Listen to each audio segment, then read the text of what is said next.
First of all, my dear friends, where have you all been? So good to have you here tonight. My dear family of Solel, a poet once wrote, "What shall we do with the dreams we dream were it not for the days ahead?" In January of 1970, the dream began. But it was not a dream. It was reality. It was then that I met a man named Abe Durbin, of blessed memory. He imagined the creation of a liberal reform synagogue in Hollywood. I first learned about it when I was the Southeast Regional Director for what is now called the Union for Reform Judaism. I was invited to have lunch with Abe and some of the earliest founders of a temple called Solel, meaning Pathfinder. We met at the new Emerald Hills Country Club. I told them that if they wanted to start a temple, it had to be chartered in the state of Florida. The temple consisted of approximately 35 families. And so in March of 1970, the temple was officially chartered and the dream began to be realized. I then helped Solel approximately once a month in my capacity as a rabbinic advisor. I led the congregation in Shabbat worship services on Friday nights in the youth lounge of the old Temple Beth Shalom on Arthur Street, which is now Temple Sinai. I was both rabbi and cantor, and I thank God tonight for the day when Israel Rosen became the cantor of Temple Solel.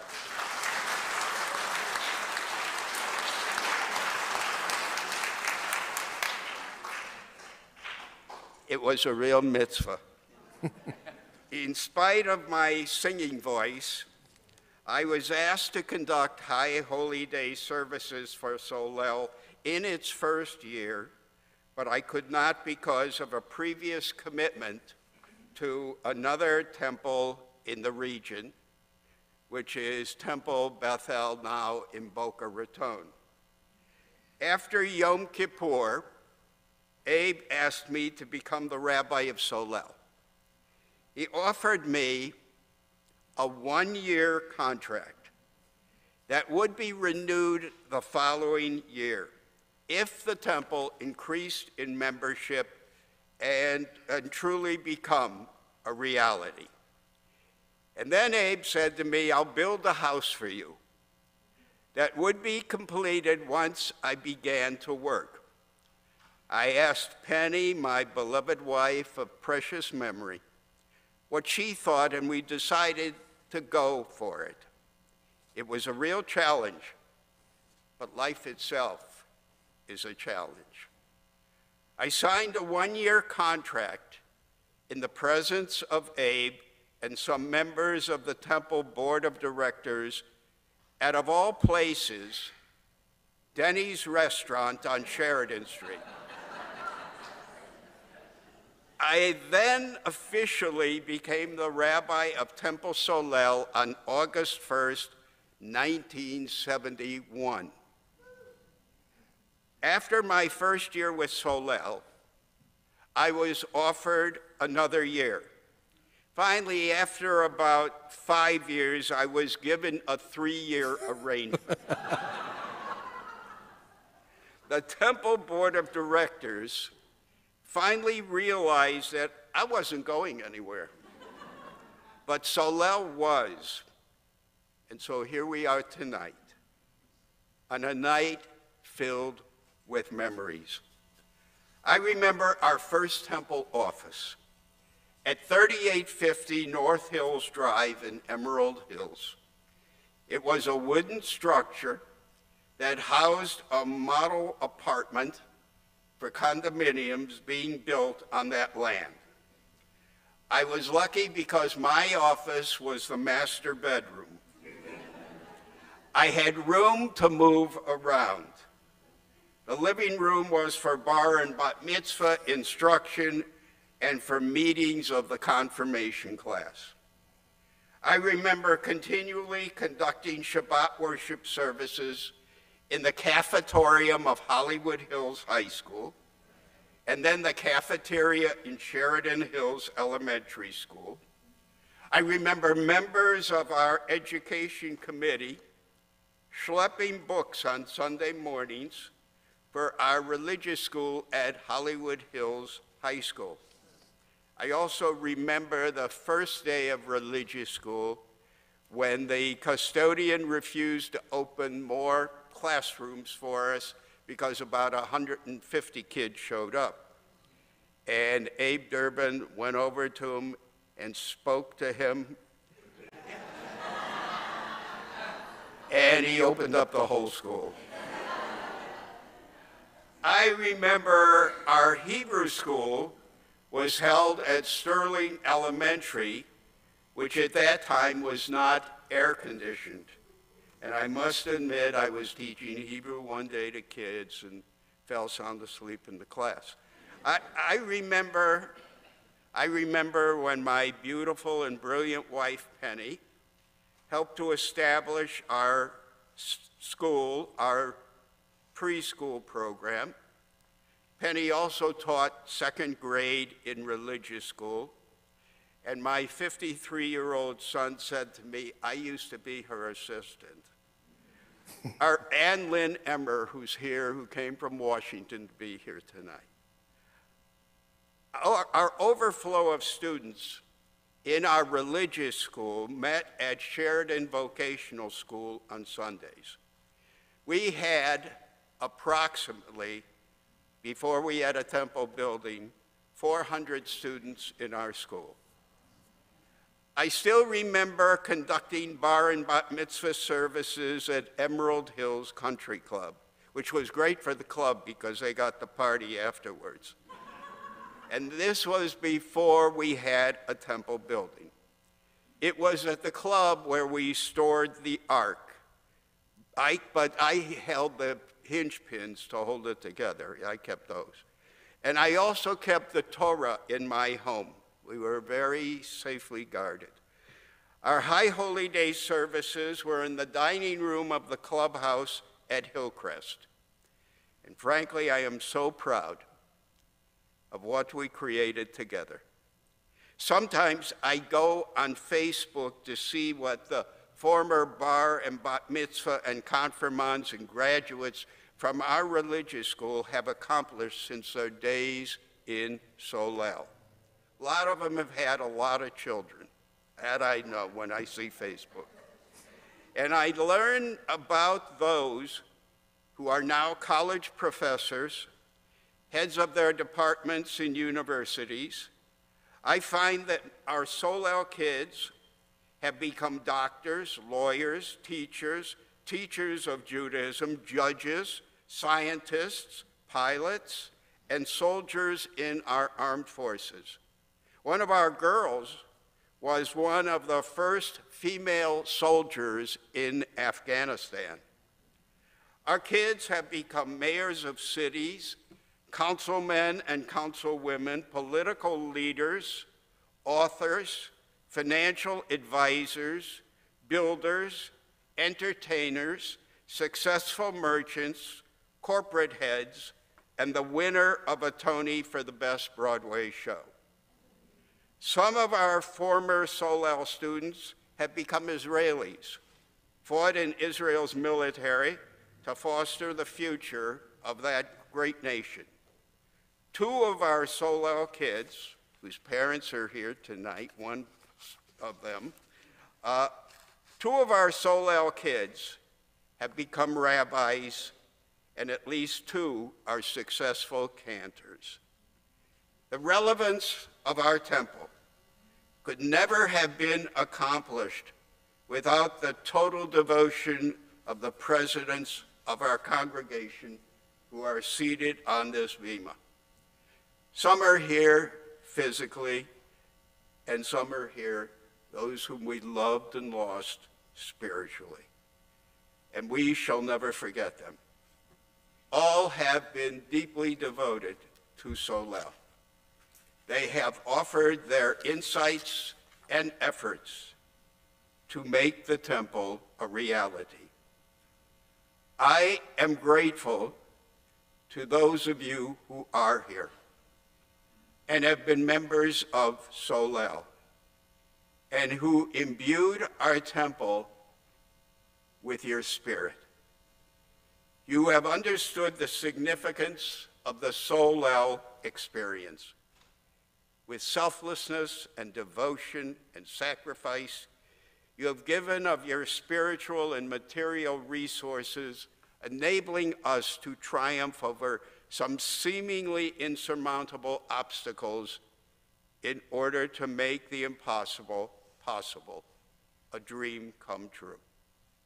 I'm grateful to the hundreds of men and women who have understood and understand that our house of God is a reservoir of idealism and love, a leader in social action seeking to save this planet, a citadel of faith with people who have and still do awaken the souls of citizens in our community. Many of our Solel kids who grew up in this temple now have children of their own. And I've learned that they still have this temple in their hearts. And some have joined Solel, and some have come here from other communities like Atlanta, etc., to be here with their family of Solel tonight. They recall what they learned here.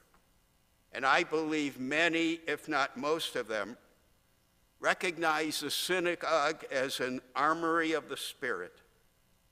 Solel has been a lighthouse in times of darkness, helping us to understand that God is the source of strength, our power, our knowledge. Our temple has been deeply involved with interfaith understanding in South Broward County. We were the leaders. We convinced the city commission to approve the creation of a homeless shelter in our city. And we gather here tonight amid these walls of simulated Jerusalem stone, gazing at the magnificence of our Hebrew calendar depicted in the stained glass windows on our bima wall, the majesty of our holy ark, filled with our Torah scrolls, expresses our early history and our praise of God. This is a night of memories. I remember when Abe Durbin arranged for this piece of property upon which we have assembled tonight to become the home of Temple Solel. I remember fulfilling the needs at that time of an almost 600 family congregation. We did so out of a 3-room trailer on this land. We were in that trailer for 3 years while this building was being built. I remember when we first entered our new Temple Solel building. I was deeply moved by that moment. But soon reality set in when I remained in my new beautiful study until 11 o'clock each night, meeting with members of our congregation, asking them to assist in fulfilling the financial needs of our synagogue. I remember when the roof of this building blew off during Hurricane Wilma, and I asked you, our family of Solel, to help pay the deductible on our insurance.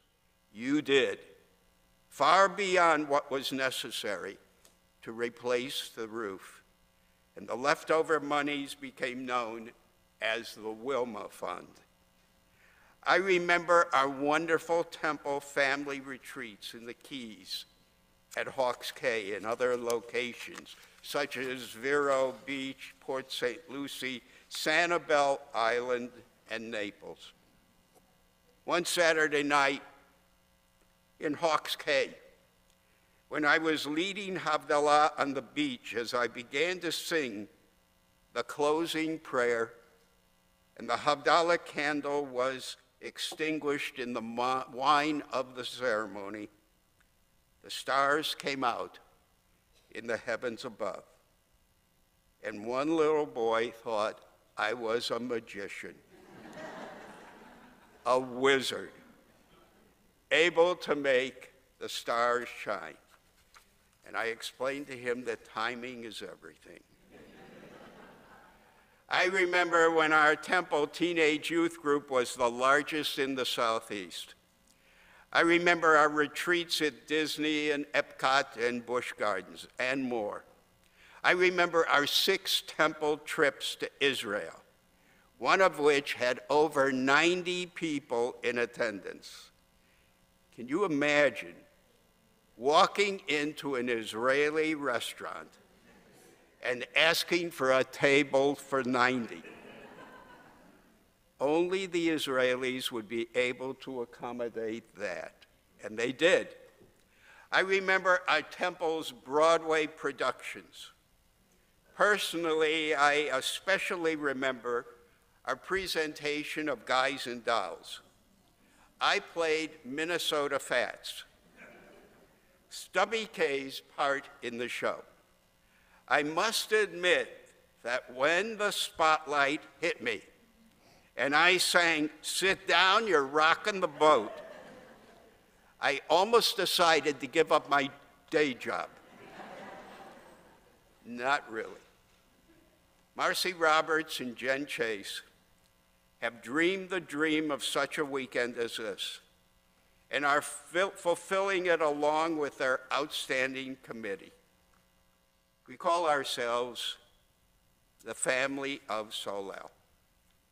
I believe that we are the friendliest shul in town, which was the reason our temple grew to almost 800 families, and approximately 1,500 people would attend our High Holy Day worship services. For over 50 years, I've shared in your hopes and sorrows.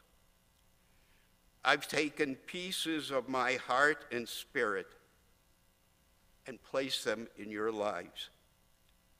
I personally have been blessed with meeting and now loving Lana Fine, who was very creative at Temple Emmanuel on Miami Beach. She has become central in my life. She has become my beautiful inspiration as I journey into the future. My friends, a rabbi's life does not belong to himself or herself. It belongs to his or her people.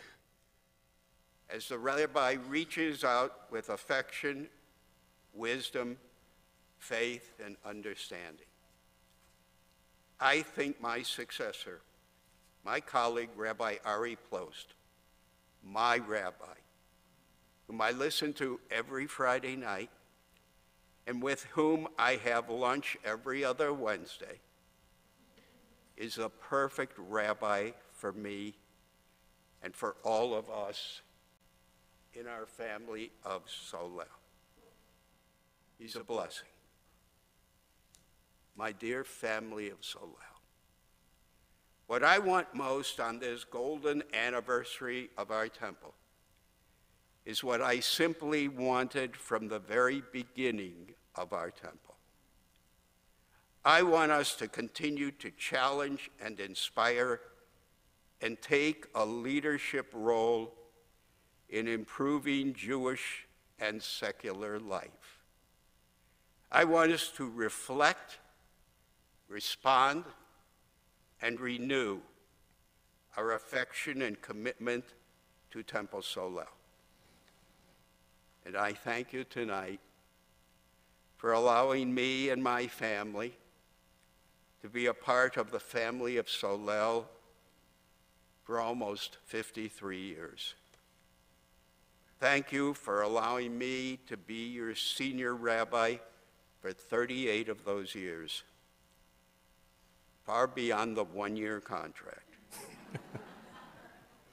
And most of all, thank you for the blessing of your hearts, and the blessing that is shalom, the blessing that is peace. Amen.